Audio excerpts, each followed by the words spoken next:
Hello. So today I just wanted to talk about likability, charisma, all that stuff. Just cause I think it's interesting. Like because I feel like there's a lot of characters that we like, or at least that I like, that if I actually knew them, and if they were actually a real person and I knew them, I would probably hate their guts. But like watching them on like a TV screen or like reading about them, it's like a totally different feeling, and it's interesting.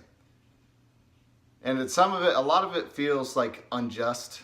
Some of the feelings like we have, one way or another. Like I just watched this HBO show called Rome, which is really good. It follows like Julius Caesar and Mark Antony and Octavian, Augustus, and all those people. And one of the characters that really kind of brings us to life is Mark Antony, who's just like, he's complete a-hole, arrogant, crude, all that stuff. But at the same time, you cannot help but like the guy because he has like an immense amount of charisma and like a few good qualities about him that just makes him hard to not like. What am I saying? Makes him hard to not like him. And to the point that you're kind of rooting for him. And at the same time, in the back of your head, you're like, why am I rooting for this dude? You know, because he's certainly a dirtbag. But here I am, rooting for him. And I can't deny this to myself. And it just feels kind of messed up, you know? But then it's definitely real qualities and emotions that you can't really deny. And I think, like I mentioned this before on my channel, but you have people like Octavian, like not old Roman Octavian, but like dweeb Octavian that we have to suffer through in Heroes of Olympus. And I've heard a lot of people say like him and Luke are basically the same person, yet the fandom forgives and loves Luke and hates on Octavian. And I forgive, and well, I don't really forgive, but I like Luke and I hate Octavian. And why I think there is like plenty of differences between them. Definitely the main thing is that Octavian has zero charisma, he has no likability, and Luke does. So in deeds alone, they're both scum, but yet we like Luke and we hate Octavian.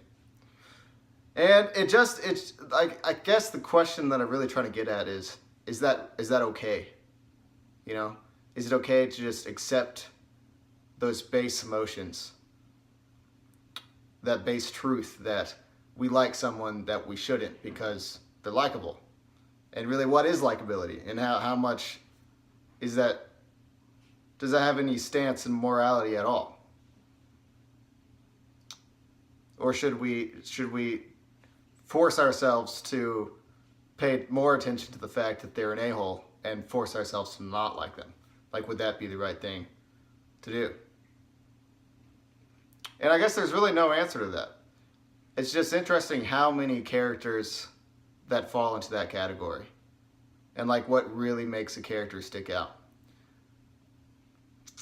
And I would say, I guess the answer to that is really books and TV and everything. They're not about really finding a moral code in just terms of fantasy or fiction or whatever. It's about enjoyment and feeling emotions. So you really shouldn't deny yourself them, because that's kind of the point. Maybe, but that's like from the beginning, that's different from life. So in life, if there's someone who's total a-hole, but he has charisma, that's when you should be like, no, a-hole alert. Raise your pitchfork and stab, not love. But in books, as we all know, it's a different world, it's a different life. That's partly why we enjoy it so much, is we can get in something that's not this and enjoy that. It seems like some of the most interesting characters are just the most, and this isn't like a revelation, this is just common knowledge, but it's just interesting how like the most interesting characters are humans, and how that sticks even through fantasy, which, as I just said, is a lot of the appeal is that it's not this world, but yet some of the most loved characters are the most human ones, and the most human characters are usually not the best people. But people that you can see their struggle and see real emotion, whether that's good or bad, and follow, that's what's most interesting. Which is interesting in itself. I'm basically just using this video to say my thoughts out loud and make it not seem like I'm just talking to myself. But it's also interesting because then we have a guy like Percy, who is just a likable guy and not a D-bag. So it's really not required to be an a-hole, you know, to be an anti-hero, in a way. But then Percy also has relatability, which I think is probably the most important part of having a human character, is that they're relatable. So Percy, he's a guy with so much power, but he's still humble, but he still makes mistakes and struggles just like a human would. And he's kind of like an everyman kind of character, but yet harnessing like a huge amount of power, which is probably like a very common fantasy trope or whatever, but it's just, it makes him so darn likable that he's just awesome.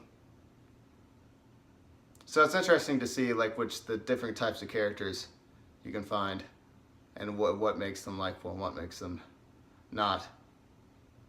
And for Octavian, he was just there to be hated, which is interesting too, how like some characters, I've like wondered this, because if you have a bad guy, they're obviously supposed to tick you off, like that's their job, right? But if they're so annoying to the point where you are constantly annoyed in the story, then is that really a good thing? You know, because now I'm just ticked off all the time reading this because I have to deal with this dirtbag. And then I'm just annoyed while I'm reading your book the entire time. But then you say, oh, that's a good thing because he's doing his job. Well, yeah, but could he be doing his job too well? And that's kind of where you have to go contrary to my earlier point of allow yourself to feel the emotions. Because then if you take it too seriously, to the point you're just ticked off the entire time, then you're not really going to enjoy the book. Maybe. I know, so you kind of have to like detach yourself from that emotion to say like, yeah, this is really, this person, I hate this person like so much. I want them to die right now. And I actually want I want to be able to see it in terrible detail and just savor it so I can read it over and over again of this person dying so I can finally have joy in my heart. So if a character makes you feel that, then yeah, they're doing their job.